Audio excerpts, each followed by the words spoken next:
Kami akan memperkenalkan diri terlebih dahulu dari kakak yang itu. Silakan.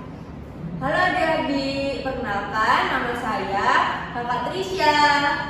Halo adik-adik, perkenalkan nama Kakak Grandisha.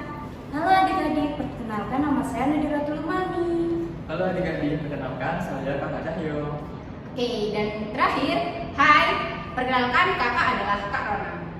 Oke adik-adik, langsung aja ke edukasi kesehatan terkait perilaku hidup bersih dan juga sehat di lingkungan sekolah. Nah, sebelum kakak-kakak menjelaskan materinya, kakak punya selebaran atau leaflet yang akan dibagikan ke adik-adik. Oke, langsung aja. Kira-kira adik-adik di sini tuh udah pada paham belum apa sih itu PHBS atau perilaku hidup bersih dan juga sehat? PHBS atau perilaku hidup bersih dan juga sehat merupakan segala perilaku terkait kesehatan yang dilakukan karena kesadaran diri kalian sendiri. Nah, untuk meningkatkan kualitas kesehatan dan menolong diri sendiri di bidang kesehatan. Jadi, kalau misalnya adik-adik nih merasa sakit gitu ya, nah itu dari perilaku hidup bersih dan juga sehat kalian itu bisa membantu meningkatkan kondisi kesehatan kalian. Serta kalian juga memiliki peran aktif dalam aktivitas masyarakat. Seperti contohnya di sekolah, kadang kan ada tuh kerja bakti membersihkan lingkungan sekolah seperti itu. Oke, selanjutnya di sini kita akan menjelaskan 5 langkah perilaku hidup bersih dan juga sehat yang akan dipresentasikan atau dijelaskan oleh teman-teman kakak. Yuk silakan.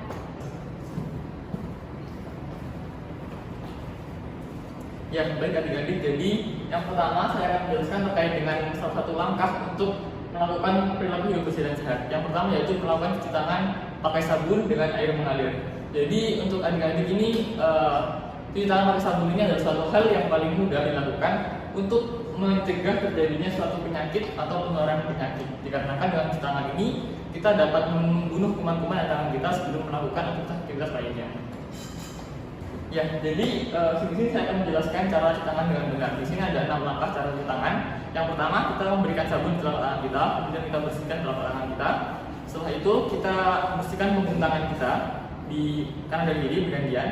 Setelah itu step yang ketiga kita bersihkan sela-sela jari kita sesuai dengan gambar yang saya contohkan ini.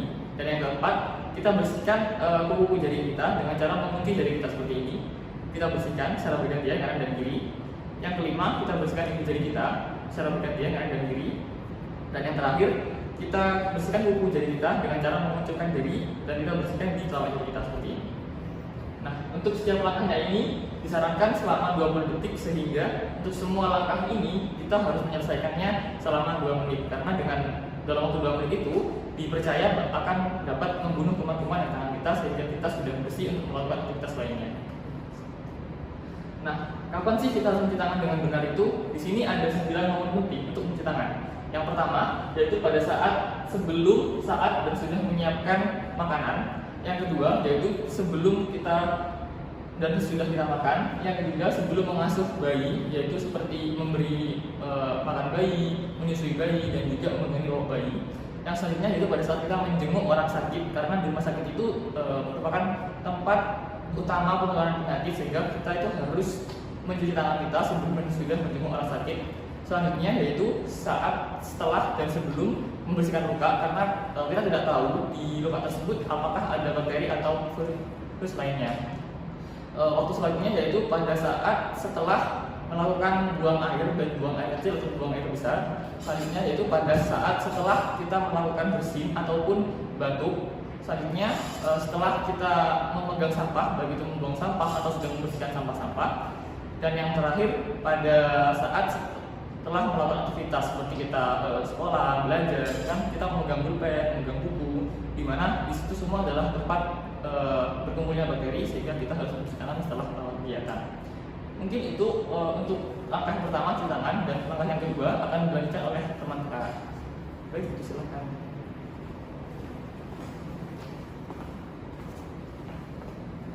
Hai adik-adik, di sini kakak akan menjelaskan mengenai jajanan yang sehat. Tahu nggak kalian kenapa kita memerlukan makanan yang sehat dan bergizi? Tentunya makanan yang sehat dan bergizi itu bisa membuat tubuh kita menjadi sehat dan kuat. Nah, Contoh dari makanan yang bergizi itu adalah makanan yang mengandung protein seperti yang ada pada layar, yaitu ada ikan, daging, telur, tempe, dan juga tahu. Kemudian selain protein, kita juga membutuhkan karbohidrat seperti kentang dan juga nasi. Dan tidak hanya itu juga, kita juga memerlukan vitamin seperti buah-buahan dan juga sayuran. Dimana adik-adik sudah paham kan apa aja makanan yang bergizi itu? Baik adik-adik, sekarang kan sudah tahu apa itu makanan yang bergizi dan juga sehat. Nah selanjutnya kakak lanjutkan ya mengenai jajanan yang sehat. Nah sebelumnya adik-adik sudah tahu kan pastinya apa itu jajanan.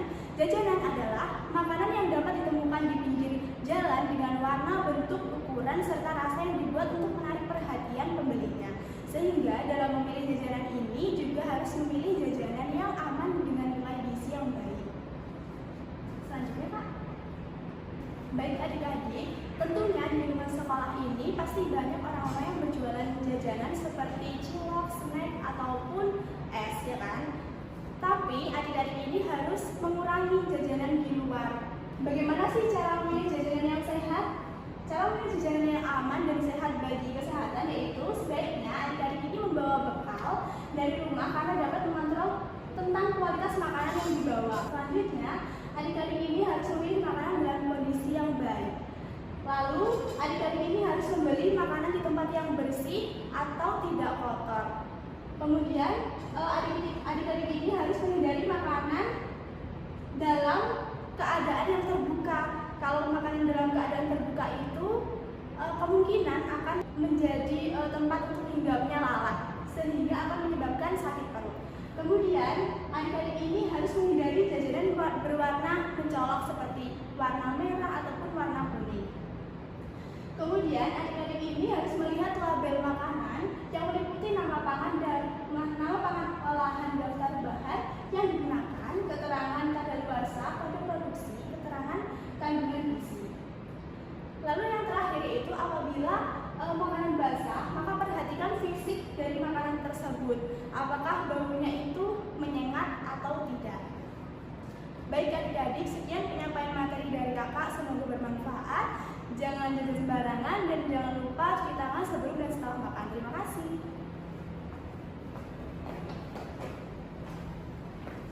Hai adik-adik. Nah, tadi kita sudah belajar dari kakak sebelumnya. Lanjut, kakak akan menjelaskan mengenai sampah, yaitu membuang sampah pada tempatnya. Nah, sampah ini yaitu barang yang sudah tidak digunakan atau diperlukan lagi. Nah, setiap harinya manusia ini, kita semua pasti menghasilkan sampah, baik itu di rumah, di sekolah, maupun di tempat-tempat lainnya. Nah, adik-adik, saat kita untuk membuang sampah, jangan lupa pada tempatnya ya, jangan sembarangan. Kenapa? Karena apabila kita membuang sampah sembarangan bisa mengakibatkan dampak buruk bagi lingkungan. Nah, yang pertama yaitu banjir. Banjir, jika kita membuang sampah sembarangan, maka aliran air akan tersumbat, jadi akan banjir. Kemudian yang kedua yaitu munculnya berbagai macam penyakit seperti demam berdarah, cacingan, malaria, dan penyakit lainnya. Kenapa? Karena sampah itu sebagai tempatnya hewan-hewan yang menyebabkan penyakit tersebut. Jadi jangan lupa untuk membuang sampah pada tempatnya. Kemudian yang ketiga yaitu menimbulkan bau yang tidak sedap. Jadi pasti adik-adik tidak suka semua kan baunya sampah. Jadi jangan lupa ya dibuang ke tempatnya. Kemudian yang terakhir yaitu mengganggu keindahan lingkungan. Ini bisa dilihat di gambar. Ini berantakan sekali, pasti tidak enak dipandang. Nah, jangan lupa ya untuk membuang sampah di tempatnya. Nah, selanjutnya sampah ini ada dua jenisnya. Yang pertama yaitu sampah organik dan yang kedua yaitu sampah anorganik. Untuk contohnya sampah organik atau sampah yang mudah membusuk ini seperti sisa makanan, kemudian sisa sayuran, sisa buah-buahan. Nah, kemudian yang kedua yaitu sampah anorganik. sampah organik atau sampah yang tidak mudah membusuk. Contohnya itu bisa kita ketemui seperti botol plastik, kaleng, pembungkus makanan dari plastik seperti itu. Nah, saat kita membuang sampah, biasanya terdapat dua macam tempat sampah saat kita membuang sampah organik maupun anorganik. Biasanya untuk yang organik berwarna hijau dan sampah anorganik berwarna kuning. Nah, tadi kita kan sudah belajar jenis sampah ada dua ya. Jadi adik-adik saat membuang sampah itu harus dipilah sampahnya. Kenapa? Ada manfaat-manfaatnya dari memilah sampah ini. Untuk yang pertama, untuk memisahkan sampah kering dan basah. Karena jika tercampur akan menyebabkan bau tidak sedap dan menjadi tempat berkumpulnya bakteri. Yang kedua yaitu mencegah terjadinya kebakaran. Kenapa? Karena jika sampah basah tertutupi oleh sampah plastik akan membuat saat terjadi proses pembusukan ada keluar gas yang namanya gas metana. Nah, gas itu bisa membuat kebakaran adik-adik. Kemudian yang ketiga yaitu sampah organik juga dapat dimanfaatkan kembali untuk menjadi kompos. Nah, adik-adik pasti tahu semua kompos ini berguna untuk tanaman di sekitar kita. Nah, yang terakhir manfaatnya yaitu beberapa sampah anorganik dapat dijual dan dimanfaatkan menjadi produk baru. Jadi sampah tersebut didaur ulang untuk menjadi produk baru dan dijual hingga menghasilkan. Nah, mungkin itu untuk terkait sampah dari kakak.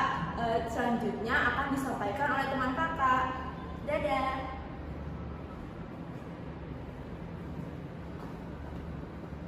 Oke, tadi adik-adik udah belajar nih terkait 3 perilaku hidup bersih dan juga sehat. Ada cerita menggunakan sabun, memilih jajanan sehat, dan juga membuang sampah pada tempatnya. Selanjutnya kakak akan memberikan kalian satu perilaku lagi, yakni terkait olahraga teratur. Nah, di sini adik-adik udah pada tahu belum olahraga itu apa sih?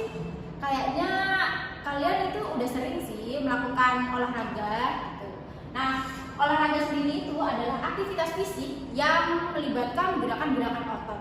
Jadi seperti berjalan, bersepeda, bermain bola, itu kan bagian tubuh kalian itu kan tergerak. Nah, itu yang dimaksud dengan gerakan-gerakan otot atau olahraga.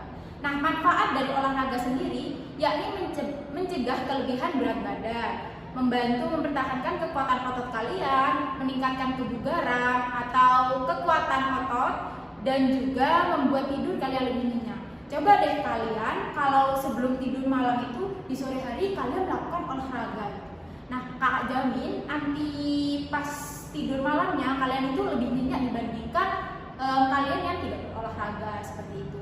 Nah, lalu jika makanan yang kalian konsumsi itu tidak seimbang dengan olahraga, misalnya kalian tuh hari ini tuh makannya banyak, tapi kalian tuh tidak olahraga sama sekali. Nah, itu dapat menyebabkan berat badan kalian berlebih ataupun kurang, sehingga dapat mengakibatkan berbagai penyakit. Nah, banyak sekali penyakit yang mungkin kalian pernah dengar, diabetes atau kelebihan gula darah seperti itu. Nah, di sini kakak akan menjelaskan terkait prinsip olahraga, yakni dengan BBTT atau B2T2. Apa sih itu? Nah, jadi di sini B yang pertama yakni baik. Baik di sini adalah melakukan olahraga yang dilakukan dari usia dini hingga usia lanjut. Seperti kalian nih yang masih muda-muda itu termasuk usia dini. Jadi kalian itu perlu membiasakan diri untuk olahraga. Nah, yang selanjutnya yakni dianjurkan untuk olahraga minimal 30 menit. Oh, mungkin kalian kesulitan untuk olahraga selama ini. Bisa kalian coba latih dari 5 menit, 10 menit, hingga 30 menit. Nah, selanjutnya yakni menggunakan perlengkapan olahraga yang sesuai. Misal nih, kalian suka bersepeda gitu ya. Ada nggak yang suka bersepeda? Oke, banyak ya. Nah, jadi sebenarnya lebih amannya kalau kalian bersepeda itu kalian menggunakan helm sebagai pelindung kepala, terus untuk pelindung lutut seperti itu. Selanjutnya yakni dilakukan secara bertahap. Maksud dari bertahap ini yakni sebelum kalian olahraga itu dilakukan dari pemanasan dulu 5-10 menit, kemudian kalian bisa olahraga, dan terakhir bisa pendinginan selama 5 menit. Itu diharapkan agar otot kalian itu tidak kaget gitu setelah atau sebelum melakukan olahraga. Nah, B yang kedua yakni benar. Benar di sini adalah memilih olahraga yang sesuai dengan kondisi fisik, aman, mudah, dan juga digemari kalian. Mungkin di sini anak-anak yang laki-laki ini pada suka main bola kayak gitu ya. Nah, ini nih yang kalian gemari, tapi kalian juga harus aman saat bermain bola atau olahraga seperti ini. Selanjutnya yakni T yang pertama, yakni terukur. Jadi setiap akhir latihan fisik kalian itu perlu mengukur nadi. Nah, jadi nadi itu ada di sini ya. Tuh, bisa kalian ukur sendiri-sendiri selama 1 menit berapa kali denyut nadi yang kalian peroleh gitu sebelum dan juga setelah olahraga. Nah, yang terakhir yakni T kedua, yakni teratur. Dengan melakukan olahraga minimal 3 kali seminggu untuk mencapai hasil yang optimal atau yang diharapkan. Jadi olahraga teratur ini memang disarankan minimal 3 kali seminggu. Jadi buat adik-adik nih yang jarang banget olahraga bisa dilatih mulai sekarang untuk olahraga teratur dimulai dari olahraga yang kalian gemari. Mungkin itu yang bisa kakak sampaikan. Apakah udah paham nih pentingnya olahraga? Oke, selanjutnya lanjut ke perilaku hidup bersih dan juga sehat yang terakhir yang akan disampaikan oleh teman kakak. Silakan. Hai adik-adik. Nah, di sini kakak akan membahas tentang menggunakan kamar mandi yang bersih dan sehat. Tahu nggak sih apa kamar mandi yang bersih dan sehat itu? Nah, di sini ada toilet, salah satunya yaitu sarana pembuangan air bagi manusia, dan kebersihan toilet dapat menjadikan ukuran terhadap kualitas manajemen sanitasi di suatu tempat. Nah, manfaatnya dari toilet ini ada sebagai tempat pembuangan kotoran manusia, tinja. Nah, adik-adik tahu nggak sih apa itu tinja? Tinja itu seperti feses adik-adik ketika setelah membuang air besar. Di mana tinja ini sangat dipandang sebagai benda yang dapat membahayakan kesehatan bila tidak ditangani secara serius, karena tinja bisa dijadikan sebagai media penularan penyakit. Yang terutama yaitu penyakit diare. Nah, kriteria toilet yang bersih dan sehat ada beberapa yang bisa dibagi. Yang pertama ada tersedia tempat sampah. Tempat sampah itu merupakan bagian sangat penting yang harus ada di dalam kamar mandi. Yang kedua ada tempat cuci tangan. Nah, tadi kan sudah dijelaskan sama kakaknya tentang cara cuci tangan yang benar. Nah, di sini ada tempat cuci tangan dan penyediaan sabun tempat cuci tangan. Penyediaan sabun ini sangat penting dibutuhkan di dalam toilet, digunakan untuk mencuci tangan setelah membuang air besar. Yang ketiga ini ada ketersediaan air bersih. Nah, ketersediaan air bersih ini cukup diterus secara kuantitas maupun kualitas untuk mencegah penyakit seperti kudis, diare, dan hepatitis. Nah, yang keempat, dinding pada toilet itu kondisinya harus bersih dari debu dan kotoran yang menempel di dinding dan atap toilet akan berpotensi untuk memicu penyakit pernapasan seperti asma dan iritasi pada kulit. Yang kelima ada pembuangan air yang lancar. Pembuangan terembes ke tempat lain sehingga air yang tidak lancar akan mengakibatkan tersumbatnya dan tercemarnya ke lingkungan di sekitar. Mungkin itu saja tadi materi yang kakak dapat sampaikan. Terima kasih adik-adik. Baik, terima kasih adik-adik atas partisipasi dan juga perhatian kalian. Kami ucapkan terima kasih karena sudah mau mendengarkan kami terkait edukasi kesehatan tentang perilaku hidup bersih dan juga sehat. Mungkin itu yang bisa kakak-kakak sampaikan. Terima kasih. Dan sebelum kita akhiri, kakak punya sebuah jadwal nih agar kita lebih semangat untuk melakukan PHBS di sekolah. Jadi kalau kakak bilangnya anak sehat, teman-teman jawabnya, mari terapkan PHBS di sekolah untuk mencegah berbagai penyakit. Bisa? Baik, kita mulai ya. Anak sehat, mari terapkan PHBS di sekolah untuk untuk mencegah berbagai penyakit.